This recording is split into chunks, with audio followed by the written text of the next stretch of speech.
We're going to discuss parametric equations. So we're going to do so with a little thing I created in Desmos. Everyone had signed in here, so let's go to the next page here and start getting used to this idea of parametric equations. This is just a little bit more of kind of the fun introduction part before we get a little bit serious. You should see Charlie Brown ready to belt one over the left field fence. And what I want you to do here is grab this little icon here and drag it. And ooh, ah, come on, I want to hear it. Ooh, ah. Boom. Right over the second baseman's head, out into center field. Yeah, yeah, exactly. So what's happening here is that as I change the value of t, you're plugging that value of t into these expressions, and you're getting different x and y coordinates. And as you change those x and y coordinates, the point's going to move. So this is an example of parametrically defined set of points. Let's delve into this a little bit deeper. So let's go to the next one, and we're actually going to do problem number 8 here in this section. So if you look at problem number 8, it gives you two equations. It gives you an equation for x and an equation for y. So let's take a look at those. Let me kind of step out over to here. So problem number 8. This is section 6.7. X is t minus 3. And y is 2t plus 4. And this is for values of t between 0 and 2. So 0 less than or equal to t, less than or equal to 2. What does all that mean? Well, both of these, x and y, depend on what variable? They depend on t. So here's what we're going to do. We're just going to plot a few values here. Make myself kind of a t-table. Let's plug in a few different values for t and see what I get for x and y. So where should I start? Well, let's start down here at 0. If I plug in 0 for t, what do I get for x? Negative 3. And if I plug in 0 for y, I get 4. What would be another easy value to pick for t? 1. So let's do the same thing for different values of t. We'll do 1 and 2 next.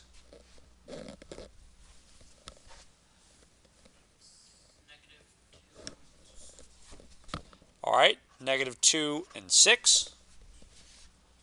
And then what's the last one? Yeah, negative 1 and 8.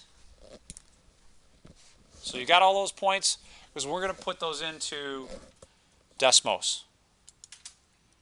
So let's go back here. You should see a little t-table kind of already set up for you.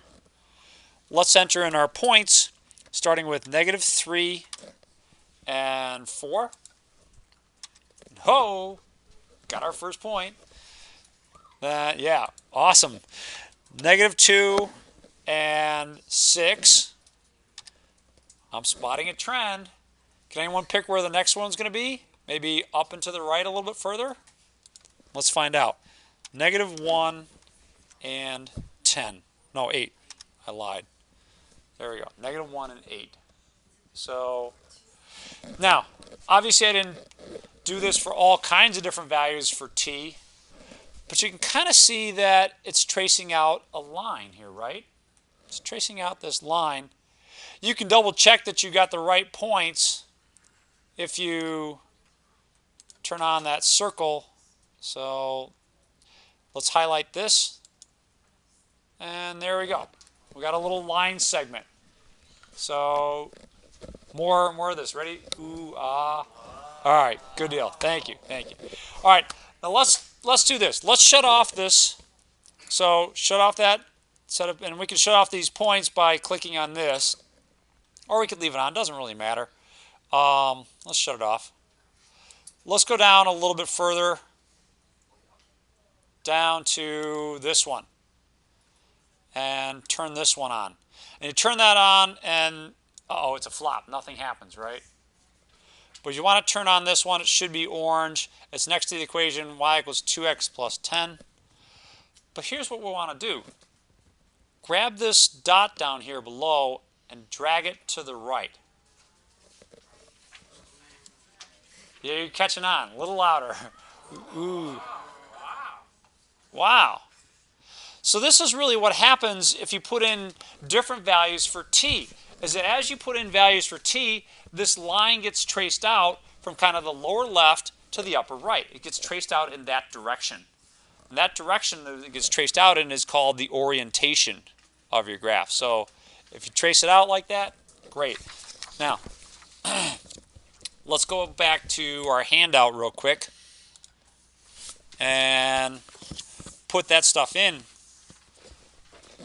So this graph starts out at the point negative 3 and 4. So negative 3 and 4 was right here. And then we had another point at negative 1 and 8, which is up here. Something looks wrong. Negative 2. Oh, sorry. There we go. Negative 3 and negative 4. So what happened is that this graph got traced out in this direction. It started out here, and then it got traced out this way. So that's the orientation of this graph.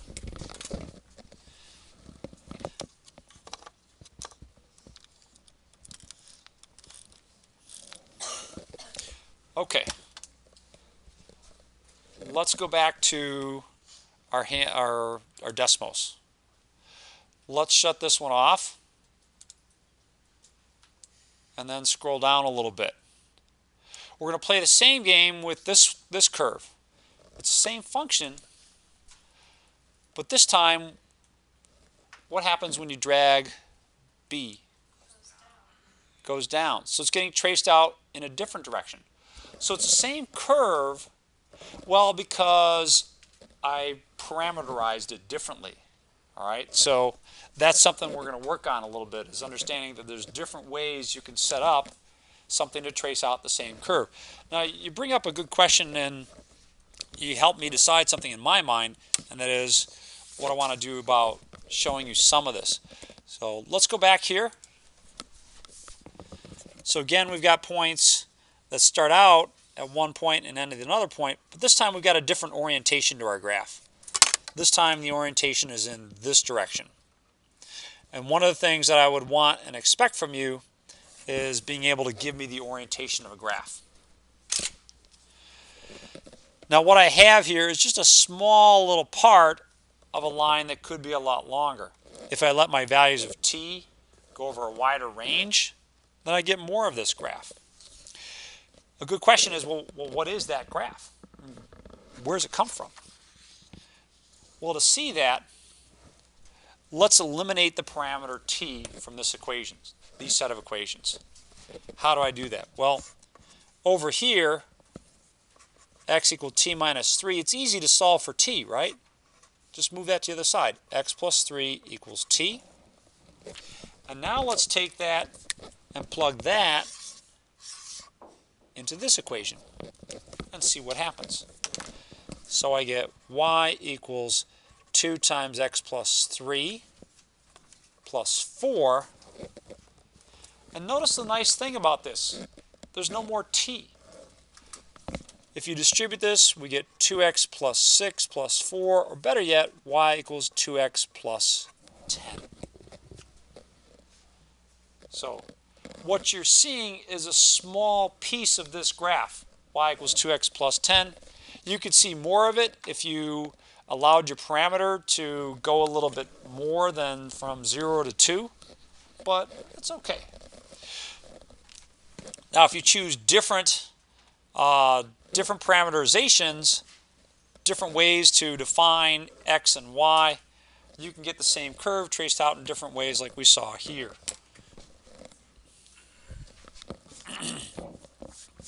Okay.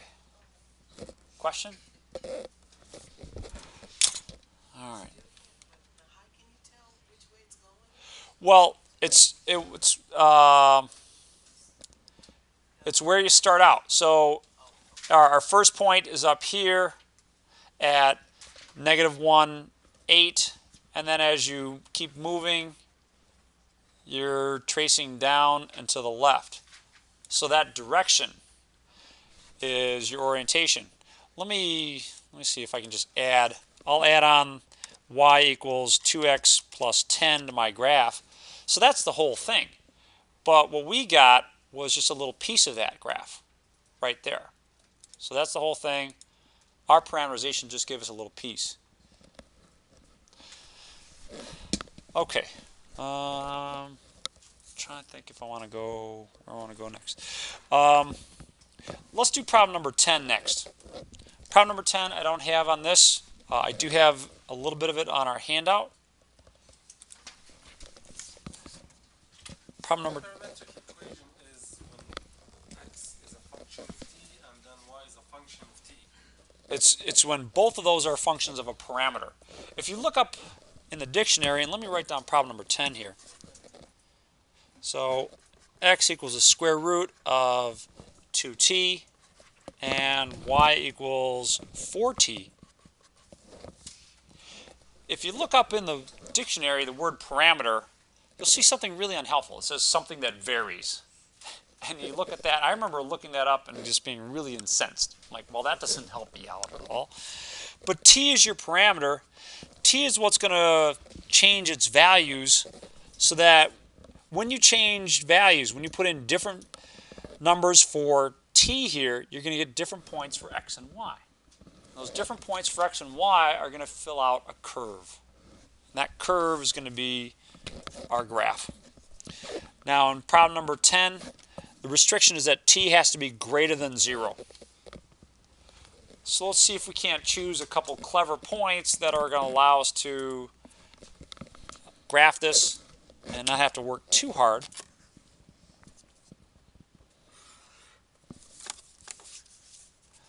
So the points I want to choose for t are going to allow me to do 2 times t and then take the square root and get a nice even value. So let's see, x and y. I don't have to worry about the y values I choose for t. I'm just going to worry about the x values. So if I put in a 0 here, 2 times 0 is 0, square root of 0 is 0. What about y at t equals 0? 0. So it starts at the origin. Okay. Let's think of a different value that we can choose. Say t equals 1/2. That'll work out pretty good, right? You sure? 2 times 1/2 is 1, square root of 1. Okay, so that would give me a 1 here and a 2 here.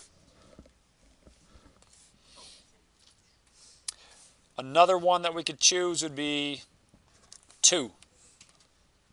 Should be a 2 and an 8. And let's go one more. 4.5. Now, why did I choose 4.5? Can anyone tell me? 2 times 4.5 is 9, right? So 2 times 4.5 is 9. The square root of 9 is easy to work with. Square root of 9 is 3. And 4 times 4.5 is what, 18?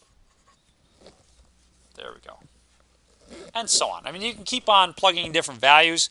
In fact, it kind of gets to be a little bit of a game and a little bit of tedium to come up with different values. So, what do you think? Time to learn something new about your calculator? Yeah, all right. Give it up. Cool. Calculator time. Woohoo! Let's make our calculator do some of this work. The first thing you need to do is go to the mode key. What mode do you think I'm going to... Yeah, maybe parametric down here. We've learned polar. Now you're going to learn parametric. So you hit the mode key. Not on the line it says function. You want to switch over to parametric. Make sure you press enter. Let's see what happens now when I type in my y equals key. Do you see a difference? Oh yeah. There you go. Now you've got room for both x and y as a function of t. So let's clear these out. And I'm going to put in the square root of 2t for x. So square root of 2. Now the interesting thing is that when I go to press my x key, what comes out? It already knows it's a t. Ooh, ah. All right, cool. And then over here, it's going to be 4t. Great. So now we've got our function parametrically defined. But you know, I really am kind of not a fan of doing all these points by hand. We've done 4 of them by hand. So let's do a table. Before we do the table, let me just double check that your table settings are what they should be. Hit the second key, then the window key. That'll take you to table set. You want to make sure that the independent is set to ask and that the dependent is set to auto. If it's not, cursor over to ask and press enter. Everyone got that setting? So hit the second key, then the window key. That takes you to table setup. Doesn't matter what table start is. The only thing that matters is this is set to ask and this is set to auto. To make your calculator do a t-table like we've done, then let's go to table. You can see that right above graph. So if I want to get to table, what should I do? Second and then the graph key, or second table. Now it shows some stuff here that looks really confusing, but I'm going to hit the delete key right here repeatedly to get rid of all that stuff. So now I've got a nice clear graph, and you should too. Doing all right here? Got a clear graph? You're following along? I don't want people to get behind, because once you get behind, it's like, I'm just lost. So everyone's up to speed? If not, Ahmad knows a ton about these things, and he can help you out. All right. Let's type in some of the values that we've already done. We've done 0 and 0.5 and 2 and 4.5. 4.5. And basically what we're doing is we're replicating the t-table that we already have, right? So let's see if we can't figure out one more point. What's one more point that would work out really well and easy for us? 8. 8. Perfect. So if I put in an 8 here, well, I don't even want to think about that because I'm going to let my calculator do the work. 8. Oh, I get 4 and 32. Nice. 4 and 32. So I can graph these things, and I can start to get a curve, or at least, you know, start to see what happens. And I've got room for you on the handout. So I've got a point at 0, 0. At 1, I'm at 2, which is going to be barely noticeable on this graph. Then the next one is at 2. I'm at 8. So 2 and 8 is going to be a little bit south of the halfway point. 3 and 18 would be the next point. 3 and 18 is going to be about here. What do I do after that? 4.5. Oh, wait. No, 3 and 18 I got. 4 and 32. So 4 and 32, about there. Is anyone starting to recognize what shape this is tracing out? What does it look like? Circle? Yeah. Yeah, it looks like a parabola. So let me kind of draw that in there. Sorry if I'm making you dizzy. Got a little vertigo. But yeah, it looks like a parabola. And what we'll do to make sure of that is we'll eliminate the parameter here like we did for problem number 8. So how could I do that? Well, one way to do that would be to take this equation, x equals the square root of 2t, square both sides. I get x squared equals 2t, or x squared divided by 2 is t.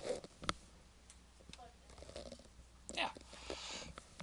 Plug this in for y and get y equals 4 times x squared over 2, or basically y equals 2x squared.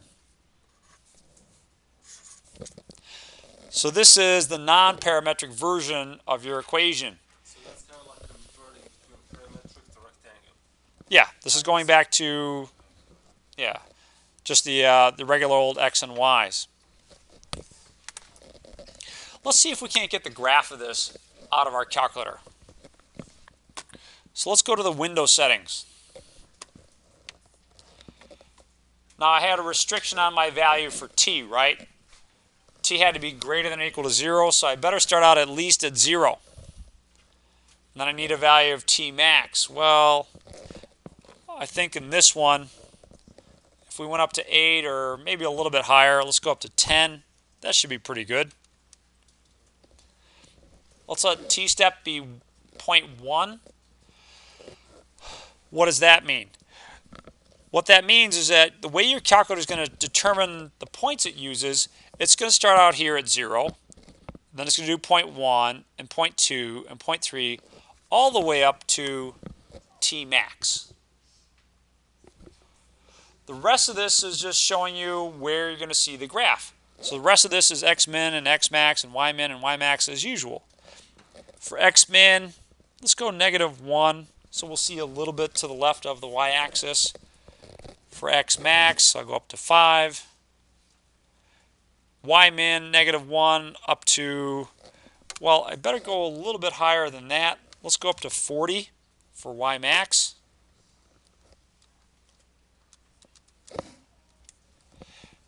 If I leave y scale as 1, then I'm going to get 40 tick marks up and down the y-axis. And it'd be really crowded. So I'm going to make it like 10.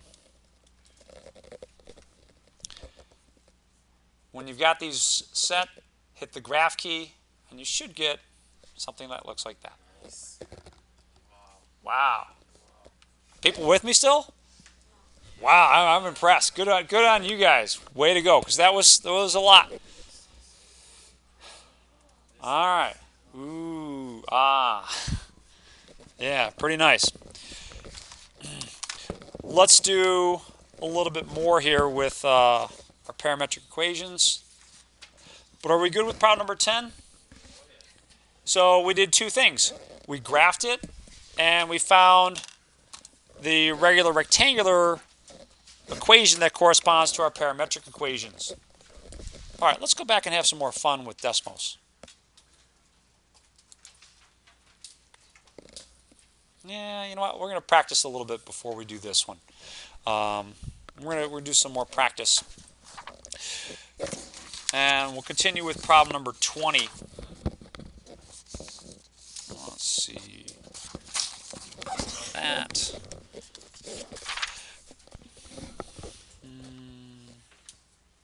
Okay. Problem number 20. Well, I just got to do a sound check real quick. Still got sound? Yes. Okay. X equals 2 times the cosine of t,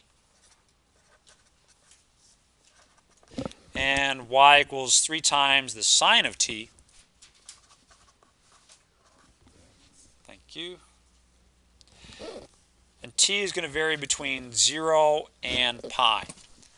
0 less than or equal to t, less than or equal to pi. All right. Tough to say what this is going to look like, at least initially, unless you've had a lot more experience than I would guess by you sitting in this class. So let's graph it. Let's just see what happens when we graph this, see what kind of a shape we get. Hit the y equals key. Let's clear out the functions that are there. For x, I want 2 times the cosine of t. And for y, I want 3 times the sine of t.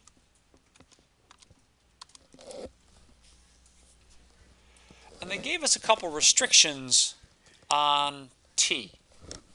T is between 0 and pi. So let's put those in after we enter in our function. Hit the window key. Tmin is 0, we're good there. Tmax is pi. When I press enter, the symbol pi is going to be replaced by the decimal value for pi. Now where to set my window for the rest of this is going to be kind of a pain. Oh, but there is one thing that I got to do before I graph this. Can anyone see it? Yes. 0 to pi, those angles are referencing radian. My calculator's in degrees. So if your calculator's in degrees, change it. So go to radians. As far as how to set up your window from here, it's a little bit, you'd have to do some thinking. But how about if we do this? Hit the zoom key, and then zoom 0 will adjust your calculator's window to match what you need in terms of the x and y direction. Zoom fit. So it's zoom and then just type in the 0. So zoom 0 and more ooh, ah. All right. Ooh, ah. So it perfectly fits our graph. So that's kind of nice. And that's something you can do once you have t defined. The range for t defined is let your calculator do the rest. Now what graph does that look like? It looks kind of like the top of half of a circle, but it's not really that. We'll figure out what it is in a minute. But are you okay with the graph? Let me slow this down. Let me really slow this down. Let me go back and put t-step as 0.001. This is going to be brutally slow. Don't try this at home, okay? I'm a professional. When we do that, it's going to put in t equal 1 or t equals 0 and t equal 0.001, and you can see how it's taking like forever. It's because it's only incrementing t by 0.001 each time, so it's doing a lot of work. So there's kind of a balance between letting t start out too small, or t-step be too small, or t-step be too large. If we do too large, then the graph is going to look like crap. It's not going to show you what it needs to. The other thing that this is showing you is the orientation of this graph, right? Because where did we start? We started out right here, and it's going this way. Now before I actually draw that, let's see if we can't understand that from a different point of view. Why is the orientation so important, Jeff? Well, I guess it depends on what you're modeling. I mean, if you're modeling, a car moving forward, you want, the tire to be spinning forward. You don't want it to be spinning backwards. So that when you do your calculus and other things like that on it, that actually reflects what you're trying to do. Let's see if we can't look at this and make a prediction as to where it should start. So at t equals 0, what's the cosine of 0? There's a lot of silence here. Cosine of 0 is 1. 1 times 2 would be a 2. What's the sine of 0? 0. So the first point that you should get here would be 2 and then 0. That's where it's going to start out. And if you look back here, that's where it did start out. It started out at 2, 0. And then a little while later at, say, pi over 2, then what happened? Cosine of pi over 2 is 0. Times 2 is still 0. Sine of pi over 2 is 1. Times 3 is 3. So the curve traced itself out starting here and then went up to here. And that's going to kind of continue, right? It's going to finish off tracing itself back down to this point. At cosine of pi, 2 times cosine of pi is going to be 2 times negative 1 or negative 2. Sine of pi is going to be 0. So basically this graph is going to come back down like this. And this is the orientation of the graph.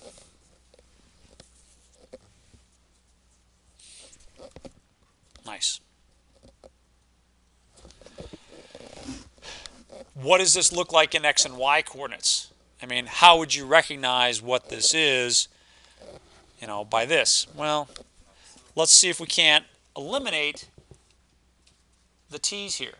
And there's a nice trick to eliminate the t's. So let's do this. We've got x equals 2 cosine of t and y equals 3 sine of t. I'm going to divide both sides here by 2. So I get x over 2 equals cosine of t.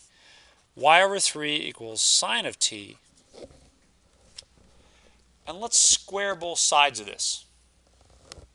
So if I square both sides of this, I'll get x squared over 4 equals cosine squared of t. And y squared over 9 equals sine squared of t. You might be looking at this thinking that I'm crazy.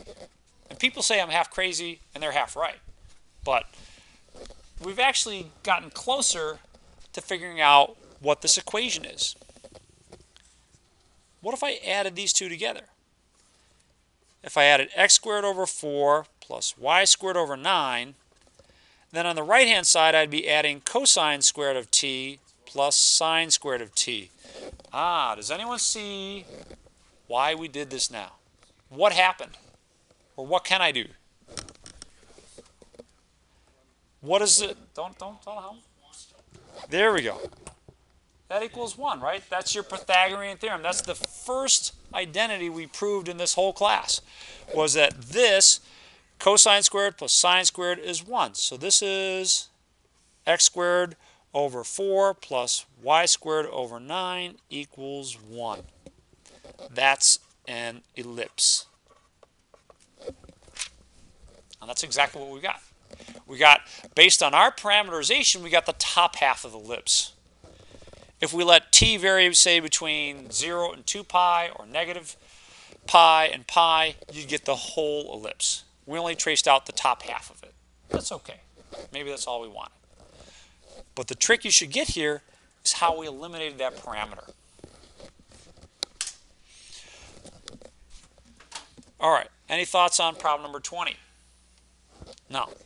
Okay. Let's move on to problem number 44.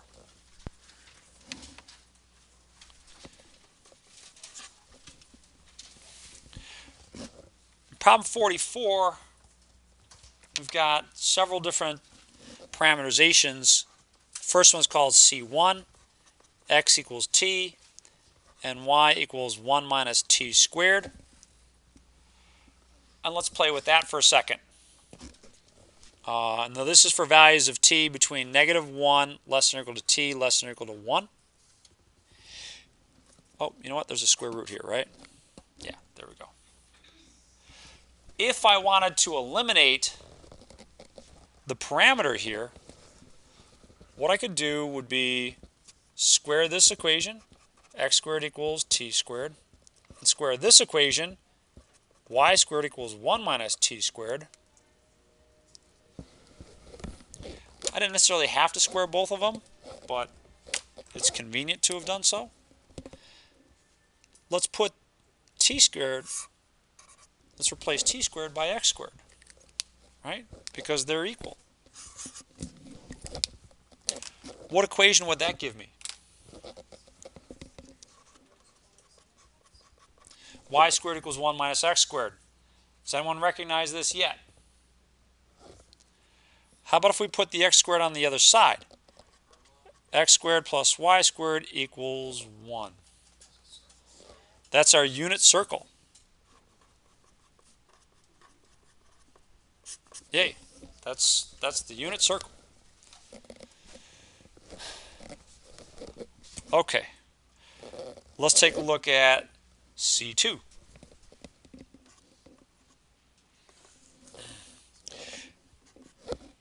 X equals a sine of t, y equals a cosine of t.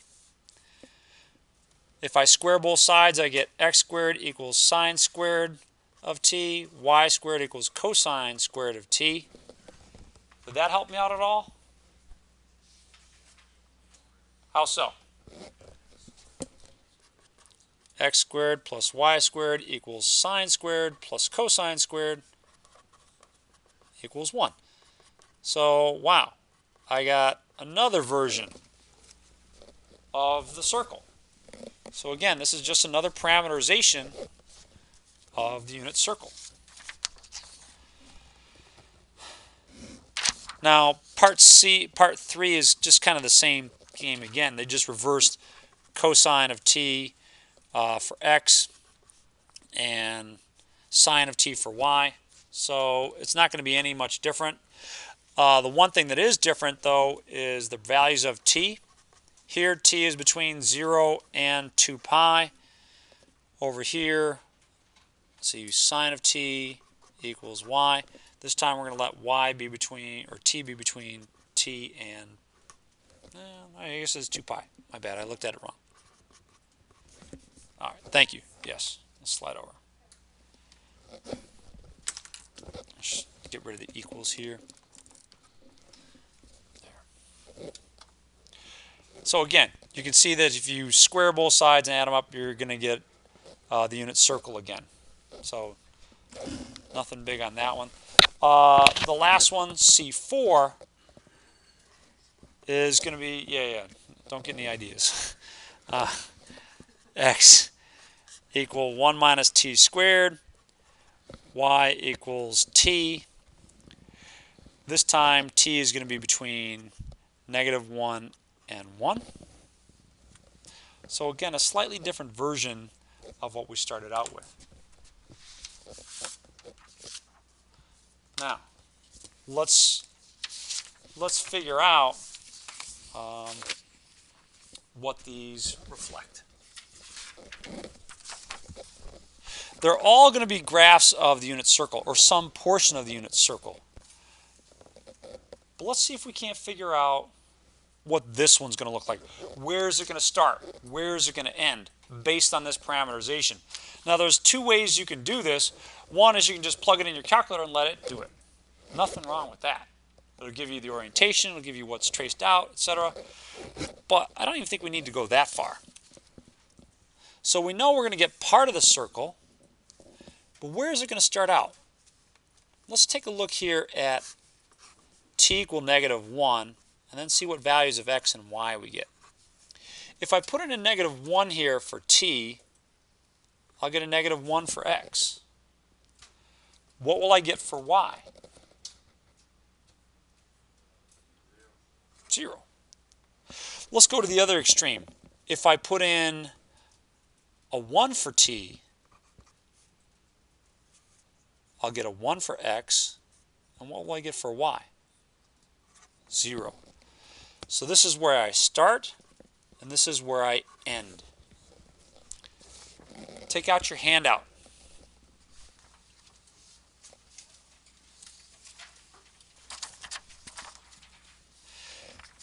Can you see a graph that starts here and ends here? Now I put little solid dots on all of your well, it's going to start at -1, 0 and end at 1, 0. So start at -1, 0, end at 1, 0. I'm thinking I'm liking that one. So here's what we can do now. We can actually do the rest of, or at least some of the rest of our Desmos thing. So on Desmos, what I asked you to do is match things up.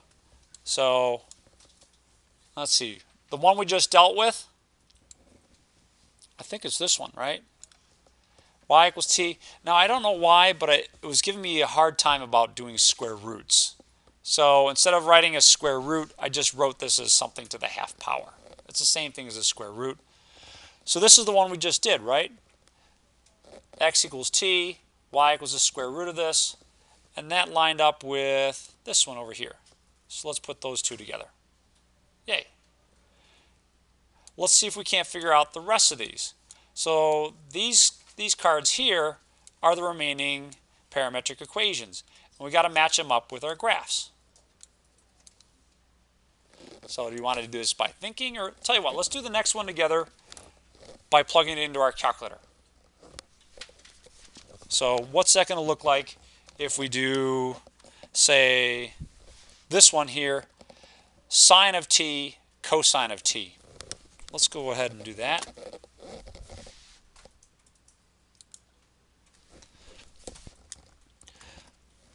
So let's get rid of these. Sine of t, and then cosine of t. We also have to change our window.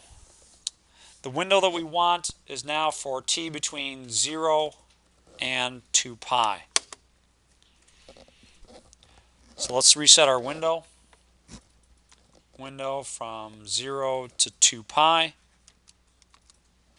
like that.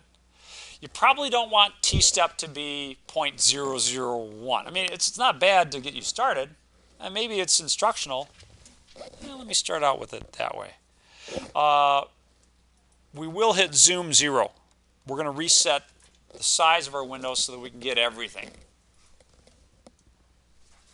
So, ooh boy.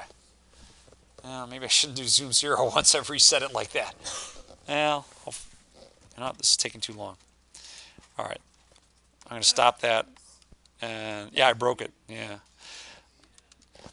Let me put that back to 0.1. No, I forgot to hit zoom 0. Zoom 0. There we go. Where did it start out?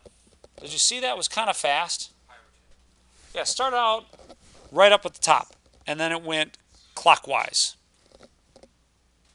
Now, if that's going too fast, you can slow it down by making t-step be a little bit smaller. And there you go. It starts out at, at 12 o'clock, and it's going clockwise. So which one does that match up with? Well, and you've got them all, in case what you see on Desmos isn't clear enough, you've got all these on your handout. So you can kind of look at them here. We wanted one that started at 12 o'clock. That'd be this one, right? It started here, and then it went clockwise. So that would be the orientation.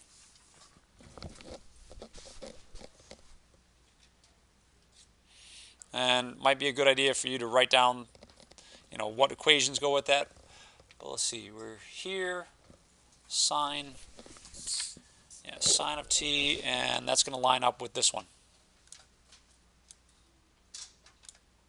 There we go. So 2 cards. All right, tell you what, I'll let you finish this part at home. There are a couple of little things that I want to share with you regarding this, and there's a couple more fun things. Let's do them here. So finish this up at home. The next activity is kind of review. You've got a final exam in 2 weeks, so this is hopefully a fun way to review things. And the idea is to recount a couple things, one of which was period, and another which is the amplitude.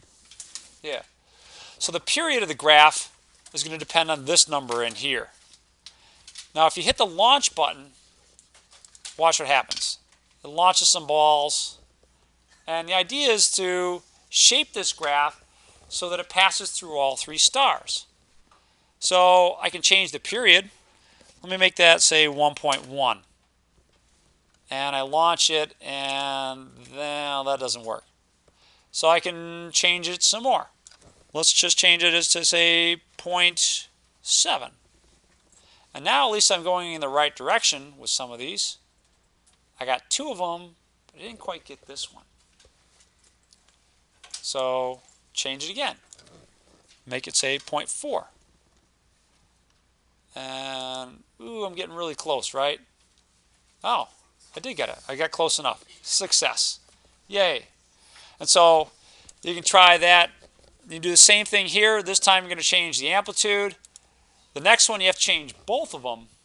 And the last one you can give me some feedback here. So should be kind of a fun way to review these things. I'd appreciate the feedback. You got a test next week. Oh yeah, I should give you some homework too, shouldn't I? Good job. Everybody thank Ahmad, because without it, yeah, Bronx cheer, Bronx cheer. Okay, so real quick, let's do some homework.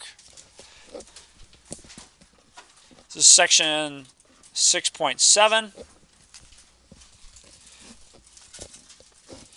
Try 7 through 25. You can skip 23. Skip 23. And then you maybe try 27 and 29. Might be bonus problems on an exam. But we really didn't cover that stuff, so I'm not going to ask it of you. 43 would be another good one to do. Definitely. All right. Have a great week. See ya.